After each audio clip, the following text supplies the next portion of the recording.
എന്താ ഉണ്ടാക്കുന്നത്?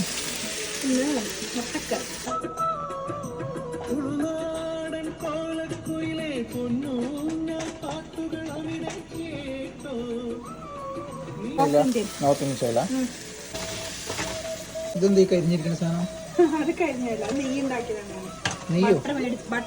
ബട്ടർ മേടിച്ചിട്ട് നെയ്യ് ഉണ്ടാക്കിയതാണ്. ഓ, നെയ്യ് എവിടെ? അടിയില് റെസിഡ്യൂ വരുന്നതാണ്. നെയ്യ് എവിടെ? എന്നിട്ട് നെയ്യാണ്. അത് കുറച്ചേരം കഴിയുമ്പോൾ അരിച്ചെടുക്കണം. അപ്പൊ യെല്ലോ കളറിൽ കാണാം. ഇത് വന്നിട്ട് കാണിച്ചു തന്നെ ശരിക്കും നെയ്യാണെന്ന്.